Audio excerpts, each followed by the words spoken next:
Caroline had always believed in watching quietly before speaking. She was the kind of woman who noticed things, small things others often missed. The change in someone's voice when they were nervous. The pause before a lie.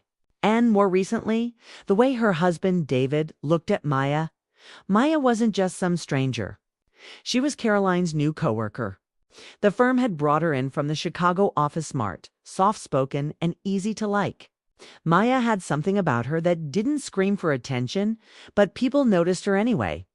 Caroline did too, so when Maya mentioned she needed a temporary place to stay, her apartment was under emergency repair. Plumbing issues, Caroline, without hesitation, had offered their guest room. She even smiled about it. "It's just for a couple of weeks," she told David later that evening. "She's sweet. You'll like her." And David did. Maybe too much. The first night Maya came over with her suitcase, David was helpful, kind. He lifted her bag with a quiet charm that Caroline had always loved. They laughed about how heavy it was, and Maya apologized. It was all normal, polite, friendly. But at dinner, something shifted. Caroline caught it out of the corner of her eye, the way David listened a little more closely than usual. The way his eyes followed Maya when she spoke. Not inappropriate, just ... invested. It was a look she hadn't seen in a long time. And it wasn't directed at her. That night, after Maya had gone to her room, Caroline lay in bed next to David, staring at the ceiling fan, turning slowly. She didn't say anything. Not yet. In the following days, little things added up. Caroline noticed how David lingered in the kitchen longer when Maya made tea. How he asked about her job, her hometown, her favorite movies. How he laughed more when Maya was in the room. It wasn't love. It wasn't even obvious flirtation.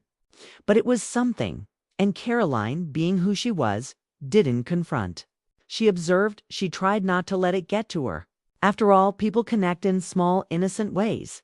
It's natural, and Maya never gave her a reason to worry. She was kind, respectful, and never overstepped. If she noticed David's attention, she never showed it. But one Sunday morning, everything became clear. They were all in the kitchen, the smell of coffee in the air, sunlight spilling through the windows.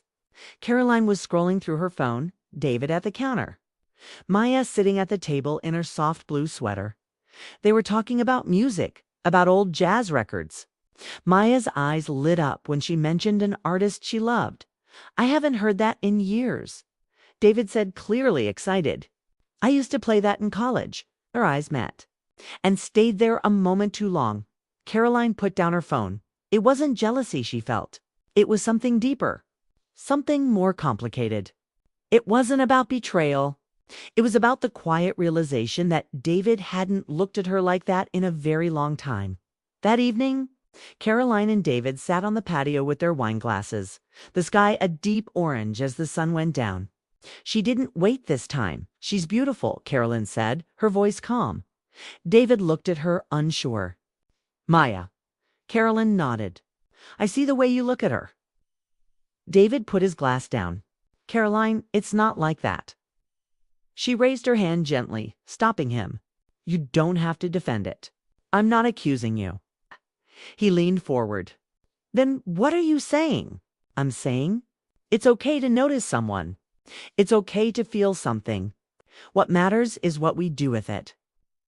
David was quiet. Caroline sighed. "When was the last time we really looked at each other, David? Not just passing glances. I mean, really looked." He didn't answer right away.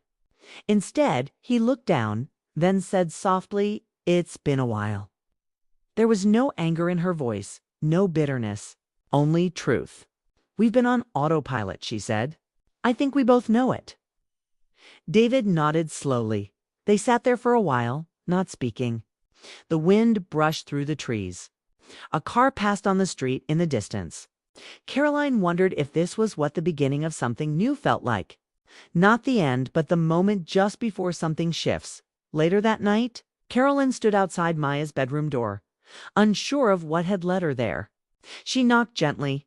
Maya opened the door, surprised. "Can we talk?" Caroline asked. "Of course." They sat on the edge of the bed, the room dimly lit by a bedside lamp. Maya looked nervous. Caroline smiled softly. I'm not here to ask anything of you. I just want to say, I've seen how close you and David have become. Maya's face turned pale. Caroline, I swear. No. She interrupted, calm and clear. You haven't done anything wrong. But I've seen it, and I think you have too. Maya lowered her gaze.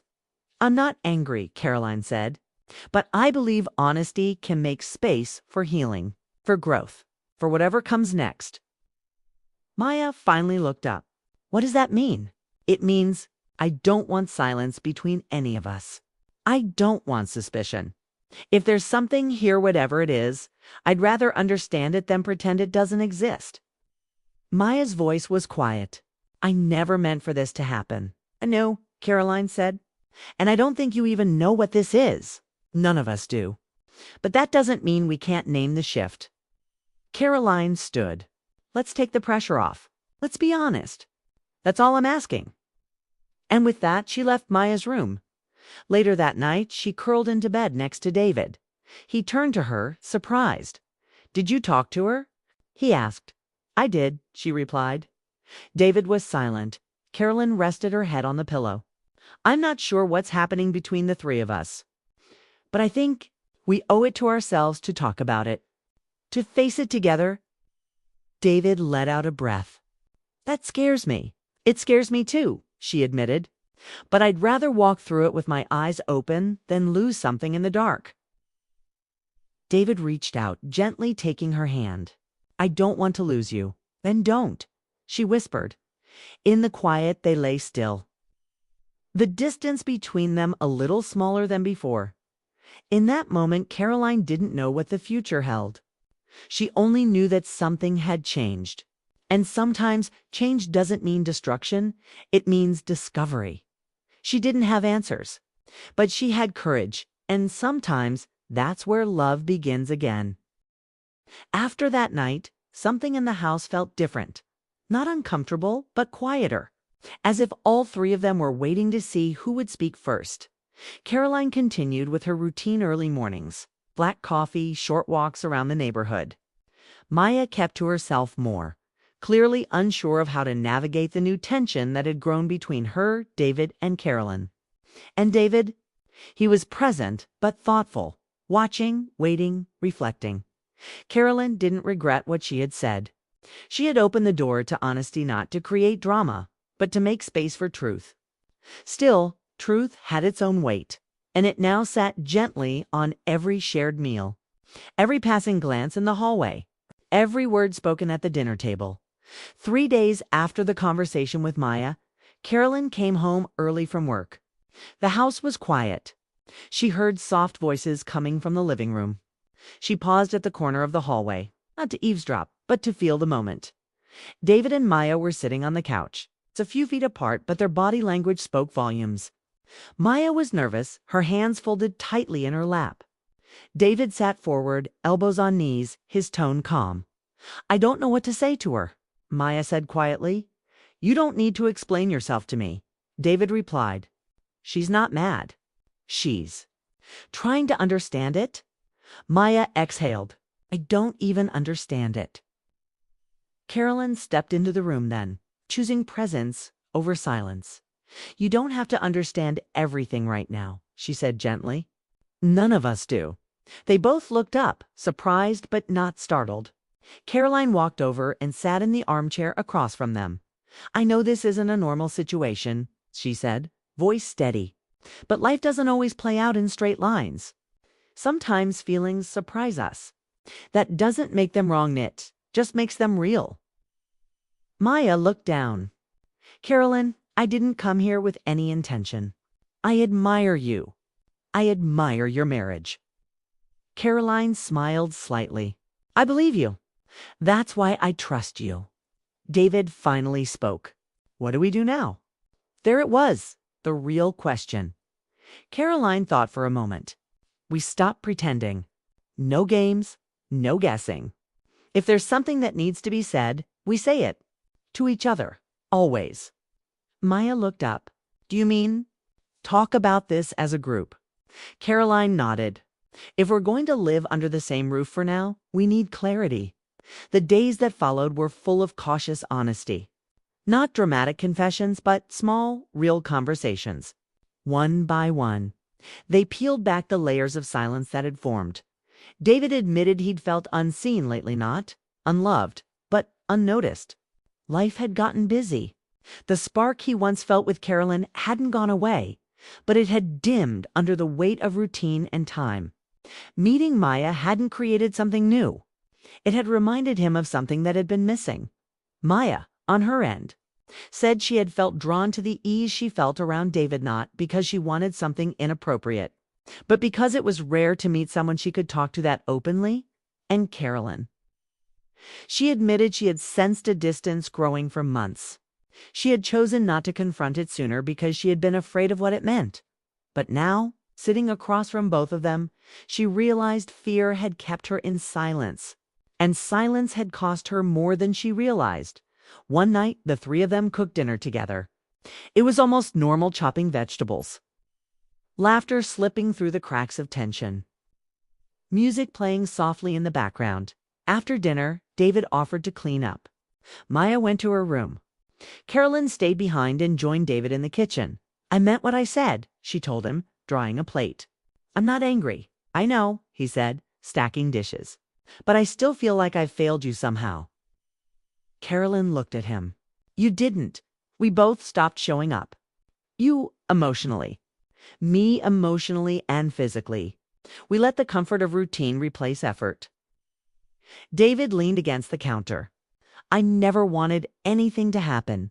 But something did." She nodded slowly. "It doesn't mean we've lost.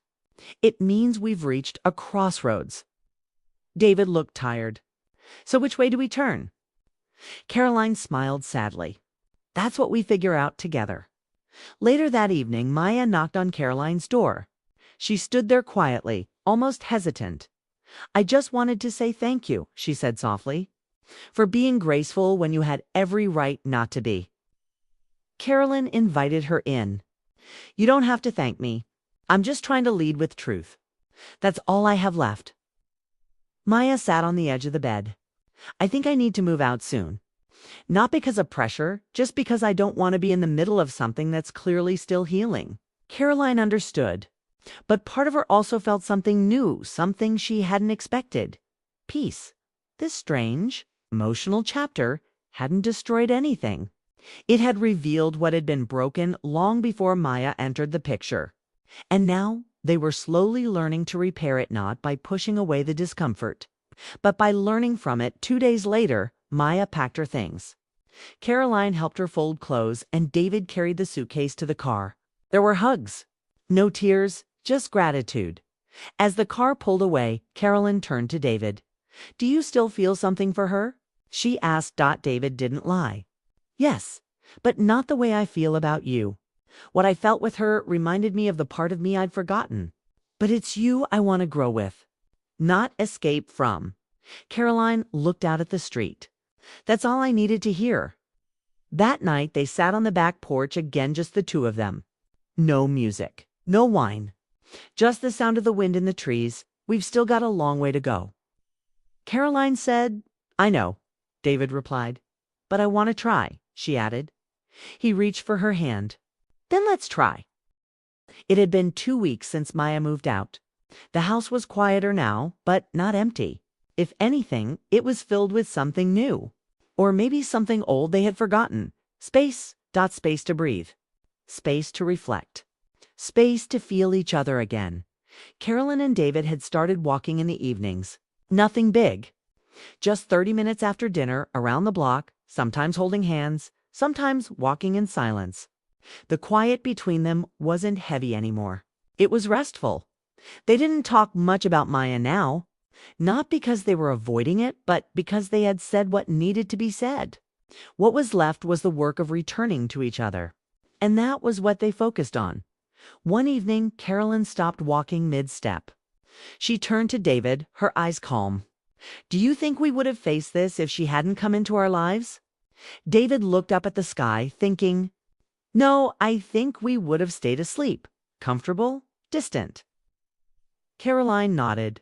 "It's strange, isn't it? How someone can walk into your life and shake the dust off everything. David smiled gently. She woke me up. But you brought me home. They kept walking. At night, they started cooking together again. They laughed at burned toast, argued over recipes, and turned the kitchen into a place of connection rather than routine. It wasn't perfect, but it was theirs again. Some evenings, Carolyn found herself replaying those weeks Maya lived with them. Not with regret, but with curiosity. She wondered what Maya felt now if she had found a new apartment. She thought about David, if she missed the little corner of life they had all briefly shared. But those thoughts didn't bring sadness anymore. Just understanding that one night they sat on the living room floor surrounded by photo albums. Old birthdays, family vacations, blurry Christmas mornings. Caroline picked up a photo from 10 years ago. The two of them smiling in the sun, holding hands, nothing fancy. Just simple joy. Do you remember this day? She asked. David looked over. Of course. That was the trip to Seattle. We got rained on 5 minutes later. She laughed. And you kept trying to eat that soggy sandwich. He grinned. And you've kept telling me I was stubborn. I still do. Their laughter softened into something quiet and sweet. I miss them, she said. Who? Us. Back then. Before all the busyness. Before we got lost. David nodded. I miss them too. But I think we're finding our way back. She believed him.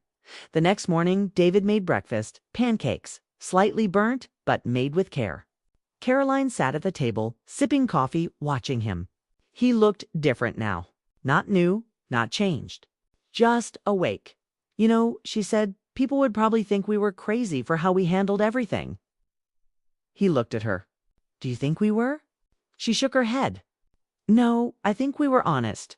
And I think that saved us. He came over and sat beside her. It did. Over the following weeks, they kept rebuilding not just the relationship, but their home.